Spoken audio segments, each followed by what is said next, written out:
Buenas noches. Gracias por estar aquí con nosotros.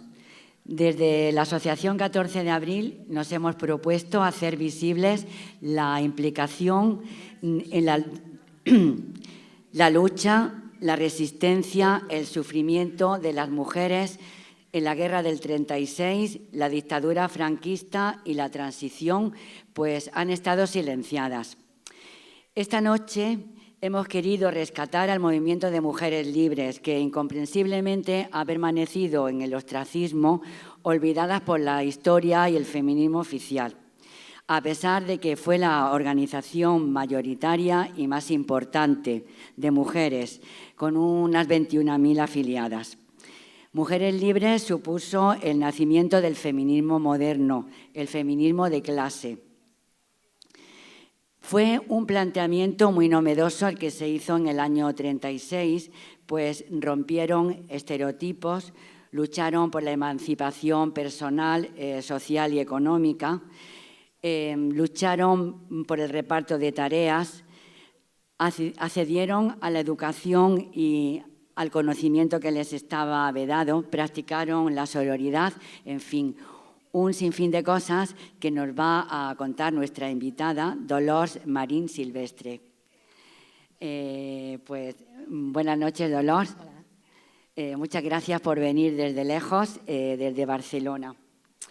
Dolors ha hecho muchísimas cosas en la vida y además siendo madre de 2 hijos y ahora es abuela. Como ella dice, por la mañana trabaja y por la noche y por la tarde investiga. Ella es doctora en Historia, socióloga, investigadora, documentalista. Es profesora de universidad y de secundaria los últimos 25 años. Militante de la memoria histórica, comprometida socialmente, especialmente con el movimiento libertario, al que encontró muy joven en las luchas contra la pena de muerte de Puigdemont.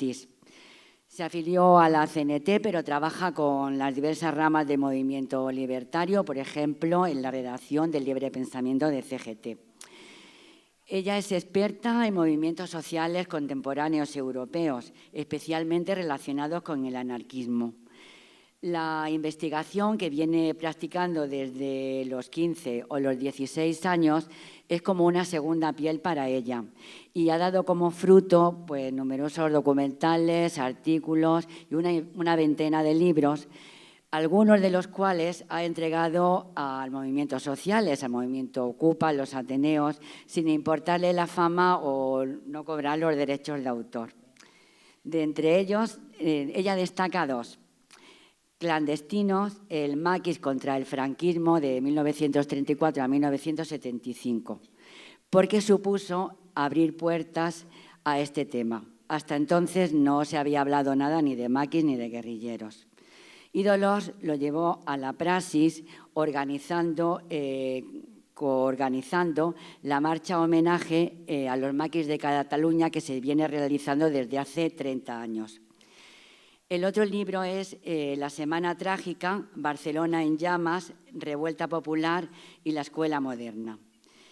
Porque es importante para Dolors, ya que aquí es cuando empieza a hablar de mujeres. Y es que los últimos 10 años los está dedicando a investigar sobre ellas. Y desde la mesa queremos recomendar un librito pequeño, precioso, que se llama Escenario de las mujeres obreras en el Raval, que está difundido por la Asociación Cultural ACAL. Desde el punto de vista de la memoria histórica, que es lo que nos trae aquí, pues ella es miembro de la Asociación de Memoria de Mallorca, colabora con diferentes movimientos a lo largo de la península, como es la Gavilla Verde de Cuenca o la Asociación de Jóvenes de la Comarca del Jerte. Es asesora de la Comisión de Fosas del Gobierno de Baleares y, en fin, tendría que dar yo la charla en lugar de ella porque tiene muchísimas cosas que decir, pero ya le cedo la palabra. Bien.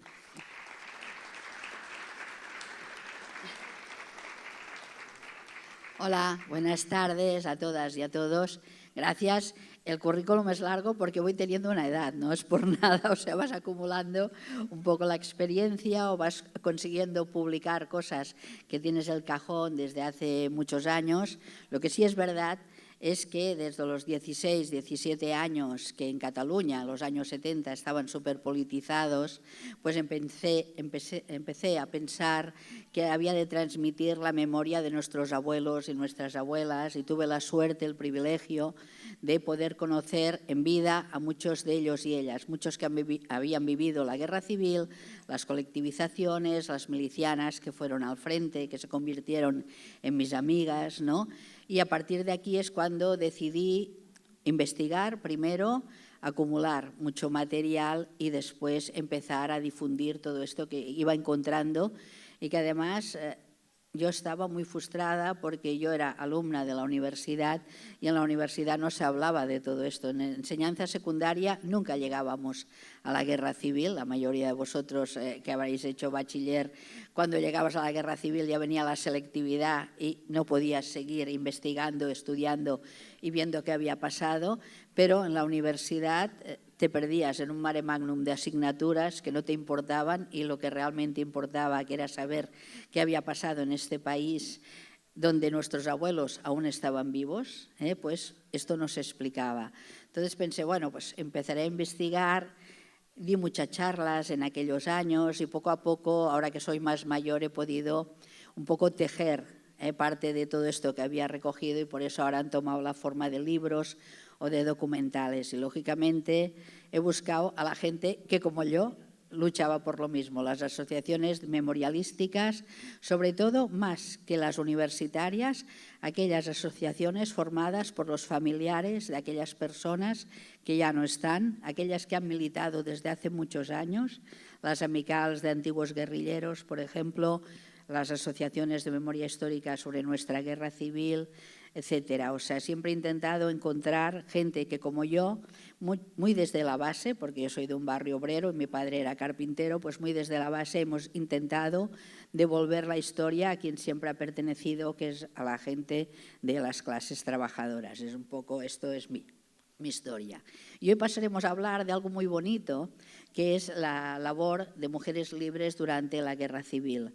Mujeres Libres se inscribe dentro de una gran cosmogonía de mujeres luchadoras que aparecen a partir de 1936, la mayoría de ellas vinculadas a asociaciones políticas de izquierda, en la zona republicana, naturalmente, y que tienen el equivalente de mujeres libres, sería mujeres antifascistas, por ejemplo, en el sector del Partido Comunista y otras asociaciones que forman parte de mujeres socialistas, mujeres republicanas. En el caso de Cataluña también hay un amplio espectro de mujeres que llegaron a alcaldías y concejalías de municipios dentro de Esquerra Republicana, que tuvo una importancia mayúscula en Cataluña.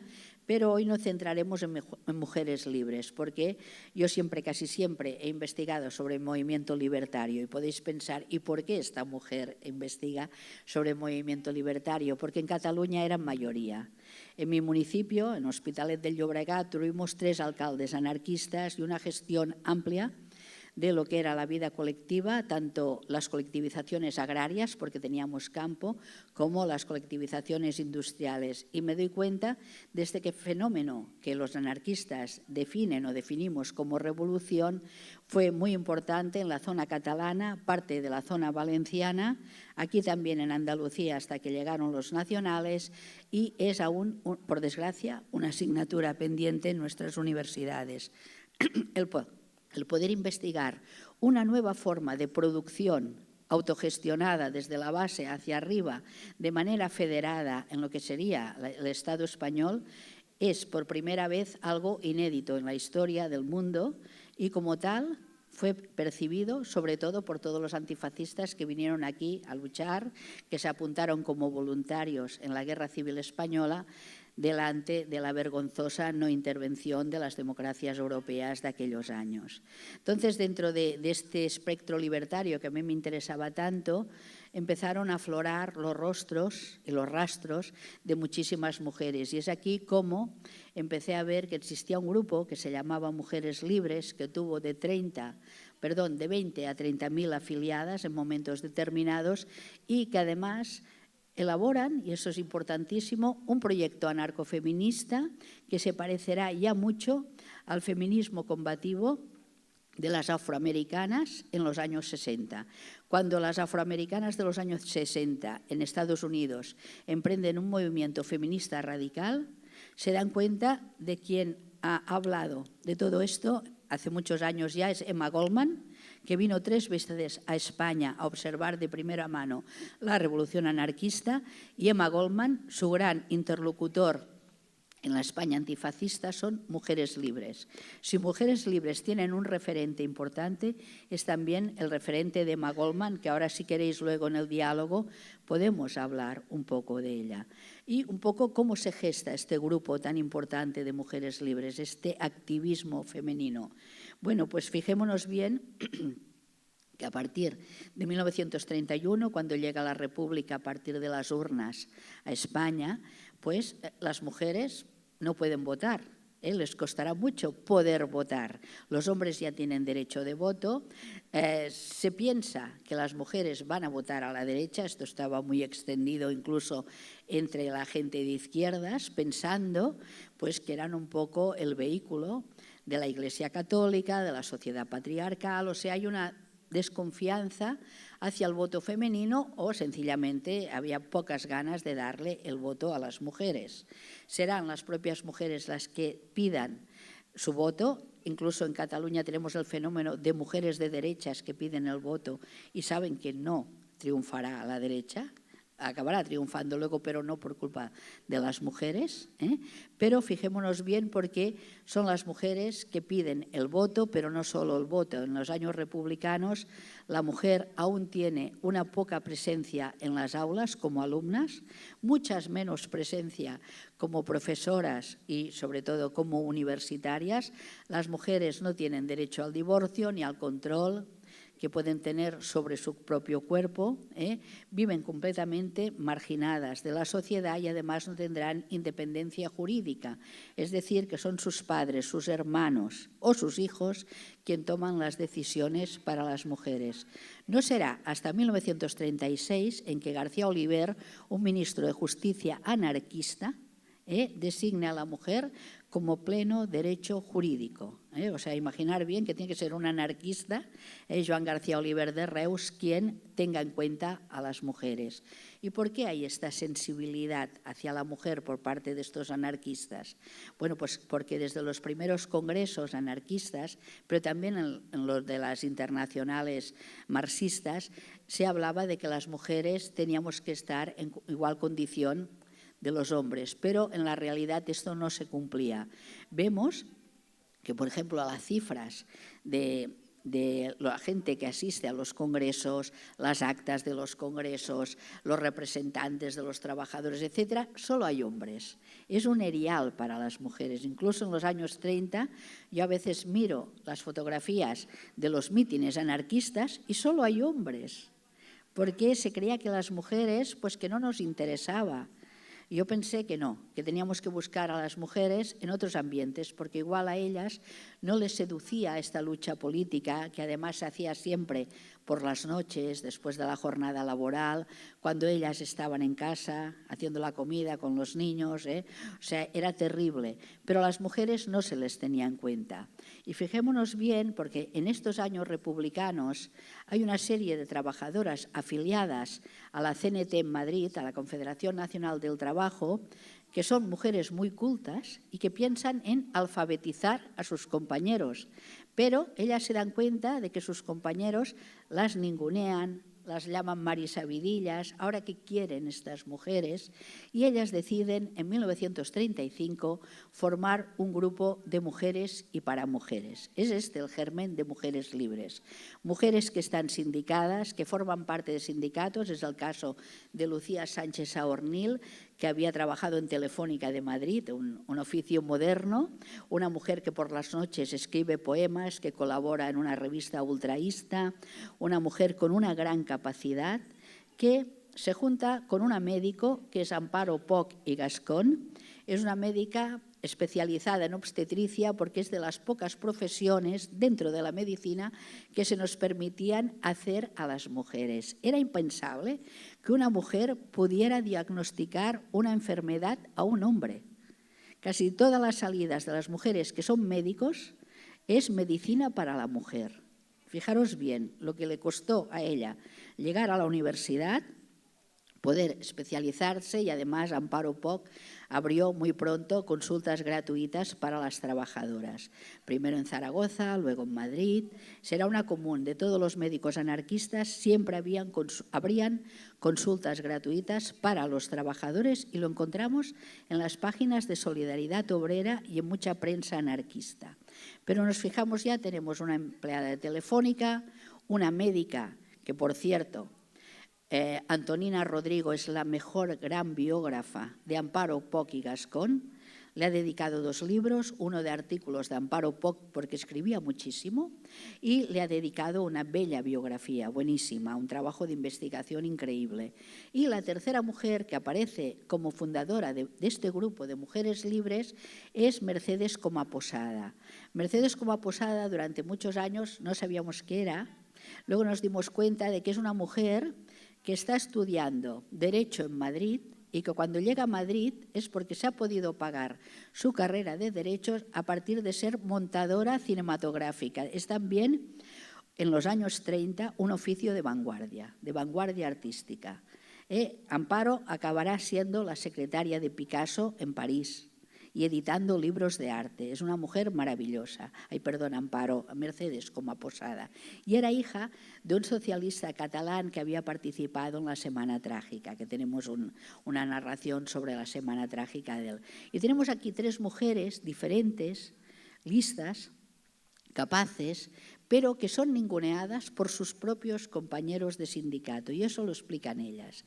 Y entonces deciden crear un grupo de mujeres y contactar con otras mujeres. ¿Qué pretenden? ¿Pretenden crear un movimiento feminista? En absoluto. Pretenden crear una revista que vaya dirigida a otras mujeres que piensan como ellas. Y es por esto que el primer número de Mujeres Libres aparece, creo, en el mes de mayo de 1936, antes de la Guerra Civil. Porque, a diferencia de otras organizaciones, el nacimiento de Mujeres Libres no tiene que ver con el contexto bélico. No son la correa de transmisión de una organización masculina que en un momento determinado necesita a las mujeres y las quiere coordinar y las quiere dirigir, sino que ellas nacen solitas, encontrarán otras mujeres. Enseguida Mercedes Coma Posada se pone en contacto con las mujeres de Barcelona. En Barcelona hay un movimiento magnífico de mujeres. En aquellos años ya había grupos específicos de mujeres.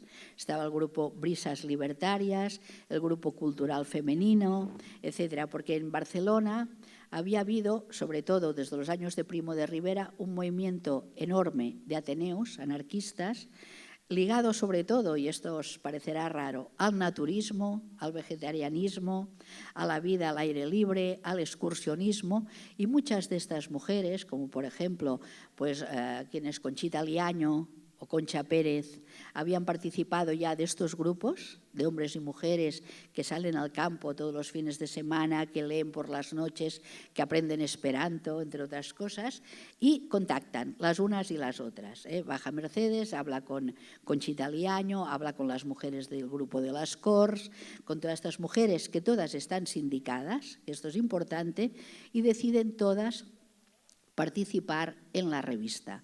Pero ¿qué pasa? Para gran sorpresa de ellas, hay el golpe de Estado del general Franco y sus amigos, y aquel contexto que parecía que era una lenta evolución republicana hacia un país con una cierta democracia europeísta, con una implementación importantísima de escuela pública por parte de la República, con un intento de reforma agraria que se quería hacer pero que nunca llegaba, pues se encuentran en que hay un contexto brutal en que han de defender la acción en la calle. Y toda esta gente sale a la calle. Y por primera vez en la historia del mundo salen a la calle hombres y mujeres en muchas capitales españolas para defender una república que no contentaba a los anarquistas, pero sabían lo que pasaría, sabían que si ganaban los otros, pues empezaría a pasar lo que pasó en el 39, cárceles llenas de gentes, fusilamientos, desapariciones, etc. Entonces se organiza, bueno, en muchas ciudades españolas, Madrid, Barcelona, Valencia, la gente del pueblo ataca las casernas, realiza una retaguardia republicana importante y empieza un proceso imparable de autogestión de la economía, del intento de crear lo que se llamará industrias de guerra, porque sabéis que todo el armamento había quedado en manos de los nacionales, se habían quedado con el ejército y España republicana no tenía ni pistolas, ni fusiles, nada. Se ha de reconvertir, sobre todo en Cataluña, fábricas de pintalabios, por ejemplo, en fábricas de balas.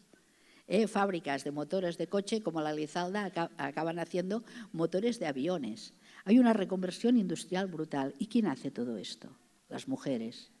Los técnicos, que son gente que no son ni anarquistas, igual ni comunistas ni socialistas, pero que defienden la legalidad republicana y deciden quedarse al lado de la República y consiguen cambiar, o sea, realmente todo lo que es la parte mecánica para crear una industria de guerra, pero además en esta retaguardia republicana las mujeres ocuparán todo el espacio que han dejado libre los hombres que han partido al frente. Y como os digo, por primera vez en la historia, las mujeres marchan al frente con los hombres. Solo se había visto esto en el precedente de la Comuna de París, cuando tenemos a Louise Michel y sus amigas disfrazadas de comuneros, defendiendo un París insurrecto. Pero será en Madrid, sobre todo, y en Barcelona, donde las mujeres marcharán con las columnas a plantar cara al fascismo. Y mucha gente dirá, ¿y estas mujeres cómo iban a la guerra? Pues iban con sus maridos, con sus hijos, con sus hermanos, con sus compañeros. La mayoría de mujeres que yo entrevisté no habían ido solas a la guerra.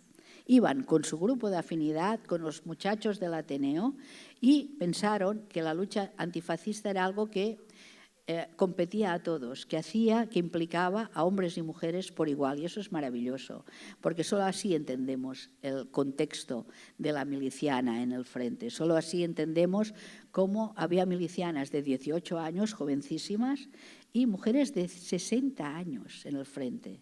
Encontraremos a Libertad Ródenas con 55 años en el frente. Y que había dejado a sus 2 hijos en Barcelona. Encontraremos mujeres que vienen de otra parte del mundo, como Mica Echelbere, que viene de Argentina y dirige batallones de hombres. Encontraremos unas mujeres importantísimas, como Simone Weil, que vendrá a España a luchar, y sobre todo mujeres judías que están huyendo ya de los países donde el nazismo está avanzando y que creen que pueden venir a luchar aquí. En España encontraremos, por ejemplo, a varias mujeres judías escribiendo en las páginas de Mujeres Libres. Hace poco hemos podido empezar a rastrear sus biografías. Al principio teníamos una colección de 14 revistas, que son las de Mujeres Libres, y un poco no sabíamos ni quién había detrás de aquellos seudónimos, de aquellas cartas, de aquello que se explicaba. Poco a poco hemos podido conocer quiénes eran estas mujeres. Y entonces este sería el primer fenómeno, el fenómeno de las milicianas. En este contexto tenemos también el fenómeno, como os digo, de la autogestión republicana. Y fijaros bien, porque se necesitaban mujeres en todos los ámbitos de la producción. Es por esto también que en los 3 sectores, del primario, que era la agricultura, el secundario, que es la industria, y el terciario, los transportes, los servicios públicos, los hospitales, las escuelas, todo esto estará lleno de mujeres. Mujeres Libres emprende una escuela de capacitación de mujeres choferes. ¿Para qué? Para que puedan organizar el transporte urbano en Madrid y Barcelona, porque son ellas quienes conducen tranvías, quienes conducen los metros que hay ya, que conducen los ferrocarriles y que pueden conducir los taxis. Fijaros bien, porque esto nunca se habla o nunca se explica, pero en aquellos años las mujeres no conducían coches. Entonces hay una formación increíble de estas mujeres. Hay un fenómeno que también pienso que es necesario explicar, por si no lo entenderíais. Durante muchos años se utilizó una mano de obra gratuita, que eran las monjas. Las monjas en la España nacional, o sea, quedan, pero en la España republicana desaparecen de la noche a la mañana, porque saben que las harán volver a su casa y que no podrán seguir trabajando. ¿Dónde trabajaban las monjas? Las monjas organizaban todas las escuelas religiosas, pero también eran la mano de obra gratuita en hospitales, correccionales, centros de menores, cárceles y todo lo que era la asistencia a personas mayores. Cuando las monjas desaparecen de la España republicana, alguien tiene que ocupar estos lugares de trabajo. Y es aquí donde las organizaciones antifascistas feministas empiezan a formar mujeres. No es extraño que Mujeres Libres forme tantas enfermeras, no solo por el contexto de guerra, sino porque en los hospitales son necesarias enfermeras. Es maravilloso porque yo sí que investigué mucho, y lo encontraréis colgado en internet, todo el proyecto de algo que logran las mujeres en aquella época y donde Mujeres Libres tendrá una importancia brutal, que es el derecho al propio cuerpo. Todo lo que será la ley del aborto, que es implementada por los anarquistas, por Federica Montseny siendo ministra de Sanidad, y elaborada, imaginaros, por un chico jovencísimo de 22 o 23 años, que era el doctor Félix Martí Ibáñez. Félix Martí Ibáñez, que es un doctor de la CNT, un hombre muy joven. Ahora hemos sabido que era teósofo también, algo increíble en aquella época, es por eso que sabe inglés, que es un hombre de un conocimiento brutal. Pues Félix Martí Ibáñez, sexólogo, empieza a atender, sobre todo a partir de la revista Estudios de Valencia, ya en los años 20, una serie de consultas sobre sexualidad que hacen los lectores. Él se especializa en sexualidad y, lógicamente, en el contexto revolucionario es llamado para asesorar a Federica Montseny y será él quien redacte lo que se llamará la reforma eugénica del aborto. El aborto, no sé si lo sabéis, solo se implementa en Cataluña. En Madrid nunca se implementa porque al Gobierno de la República le da miedo votar a favor del aborto y solo habrá una implementación real de clínicas abortivas en Cataluña. Y además he hallado, y está publicado, está colgado en internet, las clínicas que lo hacen gratuitamente en toda Cataluña, el nombre de los doctores, de las enfermeras, etc.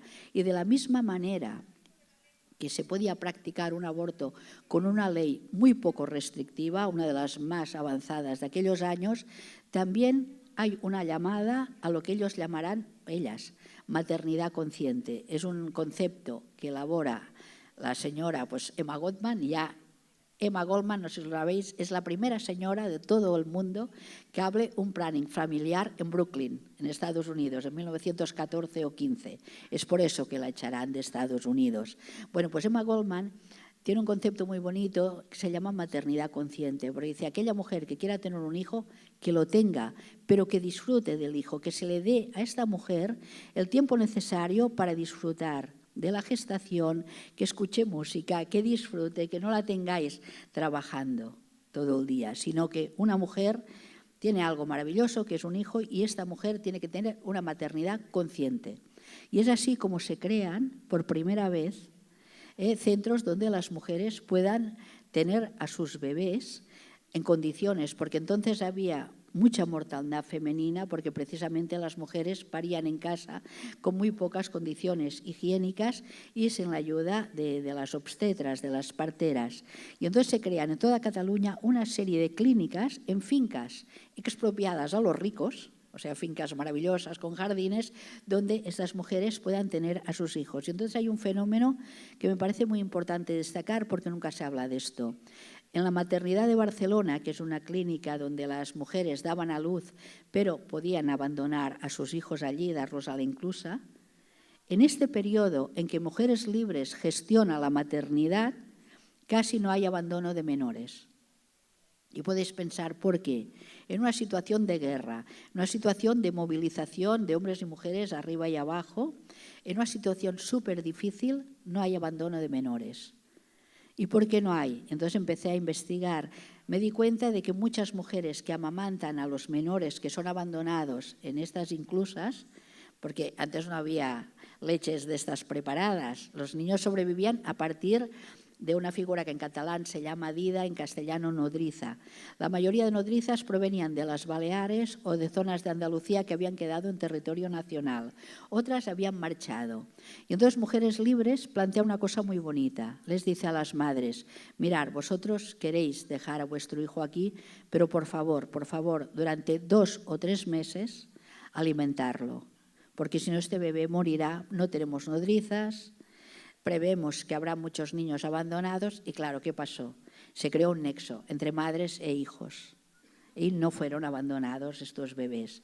Y es bonito porque ves las cifras del clínico, donde esto son cifras que no son arribistas, sino que son cifras reales, porque nunca se había planteado esto. Yo pienso que esta es una de las cosas de Mujeres Libres, porque siempre se las demoniza, por la derecha sobre todo, hablando del aborto, tal, como si fueran unas grandes abortistas. No, o sea, están las dos vías del tener o no tener hijos, ¿no? Mujeres Libres se plantean por primera vez la creación de plannings familiares, de sitios donde las muchachas aprendan a conocer su propio cuerpo, y por eso os digo que son un precedente de las mujeres de los 60 americanas que publicarán aquel libro que las de mi edad lo conocemos, que es el libro de las mujeres de Boston, de nuestros cuerpos, nuestras vidas. Pero esto ya lo estaban haciendo nuestras Mujeres Libres en el 36. Fijaros bien, porque Mujeres Libres, cuando emprenden toda esta campaña alrededor de los cuerpos de las mujeres, están explicitando en voz alta algo que les dará mucho miedo a los hombres, que es que están creando una cultura política feminista importante. Están creando un sistema de pensamiento que hace pensar por primera vez a las mujeres que los cuerpos son nuestros y que solo las mujeres tenemos derecho a decidir sobre nuestro cuerpo. Fijaros bien, porque esto solo se da en este contexto de guerra. ¿Por qué es importante Mujeres Libres? Porque al mismo tiempo que se crea esta conciencia, hay también un debate súper importante al entorno de la prostitución. Tradicionalmente, las mujeres de la clase trabajadora eran siempre las que caían en las redes de prostitución. En concreto, Barcelona, cuando yo estudio la Semana Trágica, observo con horror que era uno de los primeros puertos de prostitución del Mediterráneo, sobre todo en niñas menores de edad. Y una compañera, Elsa Plaza, ha descubierto que la edad media de vida de una mujer prostituida eran 23-24 años, a causa de las enfermedades venéreas, lógicamente, que en aquellos años una enfermedad venérea, no había antibióticos, era el símbolo de morirte muy pronto, a causa de una sífilis o una gonorrea. Bueno, pues Mujeres Libres por primera vez piensan sobre la prostitución. Ya había pensado también Emma Goldman, Margaret Sanger y las primeras teóricas feministas americanas, pero ellas deciden crear lo que se llamará los liberatorios de prostitución.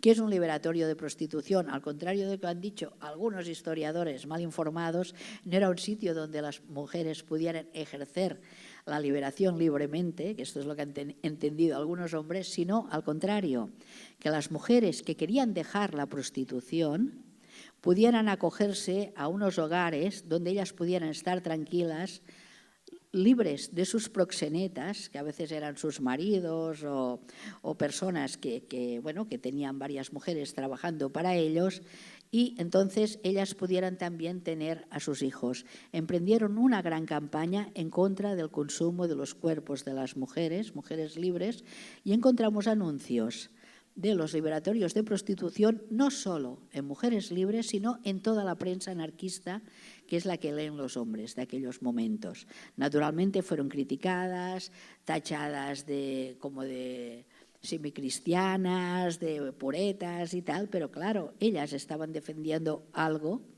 que es importantísimo, que es no comerciar con los cuerpos de las mujeres. Las Mujeres Libres también intervinieron en lo que eran los espectáculos públicos, que también fueron colectivizados, los espectáculos públicos, muy divertido, porque entonces en los espectáculos públicos se prohibió determinado tipo de espectáculos, se siguieron autogestionados lo que eran teatros incluso de cabarets, o sea, porque eran el salario que tenían muchas mujeres, pero intentaron erradicar la prostitución. O sea que esto es muy importante, sobre todo en aquellos años y sobre todo las enfermedades venéreas. Esto nunca se habla, pero pensar que en un contexto de guerra, de movilización de hombres y mujeres al frente, de desenfreno sexual porque podía ser la última vez o la última noche que estabas con tu compañero, no hubo ninguna plaga, ni en el frente ni en la retaguardia, de enfermedades venéreas.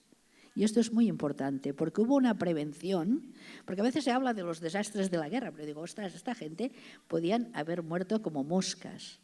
Y hay una prevención brutal, y hay incluso algún cartel en contra de las enfermedades venéreas y a favor de usar profilácticos o los pocos medios que tienen en aquellos años para prevenir esto.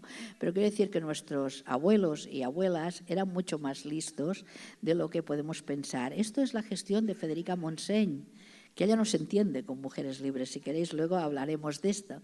Para Federica Montseny, Mujeres Libres eran chicas muy jóvenes, muy lanzadas, muy vanguardistas, y Federica Montseny tenía otro concepto de la familia, pero cuando ella está como ministra de Sanidad, gestiona todo lo que es esto de las enfermedades venéreas, acepta la ley del aborto y además se plantea por primera vez algo importantísimo, que son residencias para que los hombres que vienen del frente puedan estar a gusto. Todo el mundo sabe que una situación de guerra es algo que hace explotar la cabeza a hombres y mujeres, son horrores. Y por primera vez se plantea residencias mentales para que aquellos soldados y milicianos que vengan del frente puedan estar a gusto. García Oliver complementará esto cuando es ministro de Justicia, porque por primera vez plantea que aquellas mujeres que hayan quedado viudas porque su compañero es un miliciano puedan cobrar pensión de viudedad sin estar casadas. Porque, claro, hay un momento nuevo a partir de aquel momento. Hasta aquel momento la gente se casaba. En un contexto revolucionario hay bodas que se decían por el comité. La gente se casaba libremente porque creían en el amor libre, pero muchos anarquistas no estaban casados, lógicamente. Entonces se plantea que ellas puedan cobrar, que ellas puedan tener indemnizaciones o puedan tener un puesto de trabajo. Esto lo piensan, o sea que es increíble ver cuál es la gestión que hacen ellos cuando están en los ministerios. Y qué no se hace después, claro, cuando ellos pierden estos ministerios. Estos serían algunas de las conquistas de Mujeres Libres, que como os digo es muy interesante porque incluso Amparo Poch está en contra de las bodas del comité. Y hay un artículo muy bonito en Mujeres Libres que se llama, creo que es Las bodas del comité o la fábrica de churros en serie. Porque dice que lo único que hacemos con las bodas del comité es un poco copiar el ritual de la Iglesia Católica, esta especie de pacto entre hombres y mujeres, y ella está realmente por un amor más libre, con un amor no encadenado, ¿no?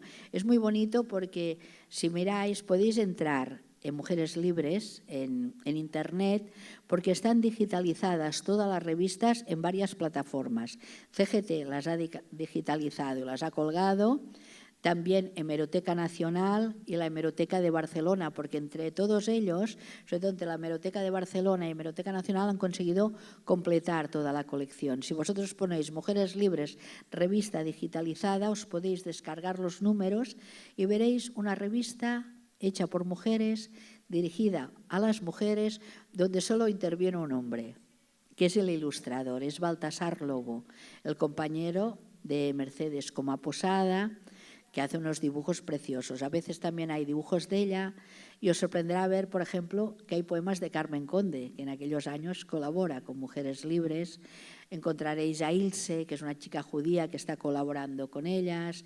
Encontraréis a Mary, que es una miliciana que está en el frente y va enviando a Mujeres Libres cosas sobre el papel de la mujer en el frente. Encontraréis sobre todo los poemas hermosísimos de Lucía Sánchez Saornil. Hay un poema dedicado a Madrid, que yo pienso que luego lo copia Alberti, aquel de Madrid, ay mi Madrid, corazón del mundo.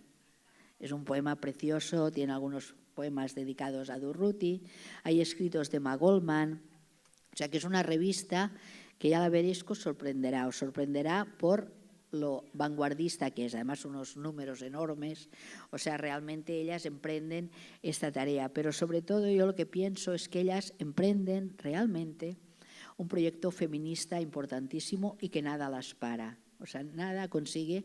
Ellas intentan ya presentarse como grupos de mujeres federados en la CNT en 1937 para ver hacia dónde sus compañeros están dispuestos a aceptar la participación mixta en toda la vida política. En un primer momento parece que esté bien, pero cuando Mujeres Libres plantean al movimiento anarquista español ser la cuarta pata del movimiento libertario, no sería CNT y el sindicato, otro sería la organización específica formada por hombres y mujeres, pero mayoritariamente por hombres, que es la FAI, la Federación Anarquista Ibérica, y la tercera rama serían las Juventudes Libertarias, pues cuando Mujeres Libres plantea que quieren ser la cuarta rama organizada del movimiento libertario, sus compañeros le dicen que no, en 1938, y nunca fueron aceptadas, nunca. Es terrible, es una decepción brutal, porque ellos, muchos hombres, aún desconfían de la capacidad de las mujeres para poder afrontar, digamos así, una opción política importante. Será un gran desengaño para ellas, pero ellas siguen adelante. ¿Y por qué son percibidas con este miedo? En primer lugar, porque en el anarquismo había desconfianza hacia, sobre todo, las sufragistas. Aún me he encontrado yo en el siglo XXI compañeros que te dicen esto, es que las sufragistas querían el voto. Perdón, las sufragistas no quieren el voto. Las sufragistas querían tener el derecho a elaborar leyes igual que los hombres. Meter un voto en una urna no es nada. Lo que quieren tener las sufragistas es la capacidad de hacer leyes que no discriminen a las mujeres. Y en este sentido es lo mismo que quieren las mujeres de Mujeres Libres. Las mujeres de Mujeres Libres o los anarquistas quieren votar, pero quieren tener el derecho a decidir si quieren votar o no. Y esto es lo que perciben enseguida Lucía y sus amigas. Lucía Sánchez tiene una opción vital muy diferente. Durante muchos años, desde el mismo movimiento libertario se ha negado. Lucía convive con una amiga, con América Barroso, son una pareja que durará desde los años de la Guerra Civil, cuando se conocen, hasta que muere Lucía en los años 60 en Valencia. Siempre vivió con esta compañera y, al igual que Lucía, tenemos otras mujeres que tenían una sexualidad o una homosexualidad libre en aquellos años. También Ana María Martínez Sagi, que fue voluntariamente a la guerra en la columna de Urruti y que además era una gran atleta, gimnasta y fundadora del Club Fútbol Barcelona. Ana María Martínez Sagi tendrá unos poemas preciosos dedicados a sus compañeros, a sus compañeras, y fue terriblemente machacada por su propia familia, porque en aquellos años no se aceptaban otras opciones sexuales que no fueran la pareja heterosexual. Lo mismo les pasaba a los hombres. Este chico que os he dicho, Félix Martí Báñez, que redacta la ley del aborto, que es tan progresista, tampoco acepta la homosexualidad, ni masculina ni femenina. Tenemos que esperar muchos años para que la gente acepte como normalidad las otras opciones sexuales. Sí que hay algunos grupos en los años 30 que aceptan la homosexualidad, pero es una homosexualidad proscrita, es una homosexualidad de cabaret, de travestismo, de disimule, pero no está abiertamente aceptada. Yo pienso que esta es uno de los motivos también porque Mujeres Libres es un poco criticada en aquellos años, ¿no? Y además ellos tienen unos piques extraordinarios. Lo más divertido es cuando ellas dicen que quieren hacer una revista, la correspondencia interna es muy divertida porque aparecen muchos vejetes, entre comillas, que quieren aconsejar a las compañeritas en un tono paternal brutal. Queridas compañeritas, nosotras os diremos cómo podéis hacer una revista. ¿Cómo le estás diciendo a una mujer de 30 años o 40 años cómo puede hacer una revista si ha estado trabajando de esto toda la vida, ¿no? Hay un intento siempre de tutelaje de las mujeres por parte de los varones, y cuando ellas escapan a estas tutelas es cuando no las pueden soportar, ¿no? Yo no sé si os he comentado todo, he abierto un poco un abanico. Podemos discutir ahora, más que nada he tirado cartas aquí sobre la mesa para si estáis o no estáis de acuerdo. Sobre todo, deciros también que Amparo Poch cuando escribe sobre los niños en Mujeres Libres, está pidiendo algo que es de razón, pero que a veces no se entiende, que es que aparten a los niños de los frentes de guerra, que a los niños no se les adoctrine en nada, que los niños no se les militarice o se les vista de soldaditos para defender lo que sea. Los niños han de ser apartados de la guerra porque los niños han de jugar. Solo a partir de una conciencia individual abierta podrán decidir sobre su futuro. Os he dicho lo de las bodas del comité, sobre todo lo que os he explicado, la gestión de la asistencia social que queda en manos de las mujeres. Es brutal cómo Cataluña se volcará en los refugiados, que como vosotros, los de Málaga, van subiendo para Cataluña. Tengo fotos preciosas de refugiados andaluces y malagueños y de la zona de aquí al lado, en el Prat de Llobregat, que está Emma Goldman visitando a estos niños y a estas mujeres refugiados. Pensar que se ha de hacer un trabajo brutal de gestión de toda esta población que está llegando. ¿Dónde se la pone? ¿Dónde pueden dormir? ¿Cómo se pueden alimentar? A partir de, sobre todo, de indagar en los municipios, he encontrado cómo se realoja a toda esta población que viene sobre todo de Andalucía, se las mete en casas particulares, casas de compañeros, a veces en fincas incautadas a los ricos. Por ejemplo, he encontrado que cuando llega la población de Andalucía se dan cada día más de 1000 raciones de comida gratuita en el Prat del Llobregat, porque es la gran huerta de Barcelona. Y además he encontrado unas fotos maravillosas en otra revista que habla mucho de mujeres libres, que es la revista Umbral de Valencia, que la podéis buscar en internet. Está digitalizada. Hay fotos de una fotógrafa húngara, que es Katy Horna, que se pone al lado de la revolución desde el primer momento. Ella ha estado viviendo en Barcelona, se queda fotografiando a Lucía, que hay unas fotos preciosas con Lucía ya con el pelo corto, vestida casi de chico, ¿no? Que está exultante, está maravillosa. Están con Emma Goldman, están con mujeres que han venido de todo el mundo a observar la revolución. Están apareciendo, como os digo, en Umbral muchas de estas actividades y, sobre todo, explicaros esto, la gestión de la ayuda a los niños que vienen del frente. La primera que trae niños es precisamente Libertad Ródenas, una mujer que había estado en los grupos de acción en los años 30, que se va sola con la columna d'Urruti. Su marido queda en Barcelona, el Viadiu, pero ella se va con d'Urruti y sus amigos, a los que conoce desde hace 20 años, y cuando llega a Aragón están bombardeando los nacionales. ¿Qué coge? 350 niños y los bajan para Barcelona en autocares. ¿Y qué hacen? Algo maravilloso. Los llevan al Ritz, que acaban de colectivizar. ¿Qué mejor para los niños que llevarlos al Hotel de los Ricachos, que es el Hotel Ritz de Barcelona? Les dan de comer, los llevan al parque zoológico, los llevan por primera vez al cine, que aquellos niños nunca habían visto cine, y al cabo de 2 días, después de darles una vuelta por Barcelona, sobre todo ellas están preocupadísimas porque saben que los niños encuentran a faltar a sus padres. Hay niños desde 2 años. Pues están intentando que haya mucha gente acogiendo a estos niños, les dan juguetes y se los llevan a la Costa Brava, lejos de los frentes de guerra, lejos de las ciudades que saben que serán bombardeadas por los nacionales, e intentan preservarlos. O sea, encontramos muchos de estos niños, por ejemplo, en los Pirineos, en Ribas de Freser, o sea, donde no llega nadie. Pero los niños han de ser alejados del frente. O sea, esto es importante. Yo lo dejaría aquí. Si queréis, podemos abrir debate. ¿Qué hora es? No sé si me he pasado de hora o no. Las 8:05. Vale, sí, más o menos, mi reloj interior. Pero si queréis, podemos abrir debate, porque es magnífico todo este trabajo.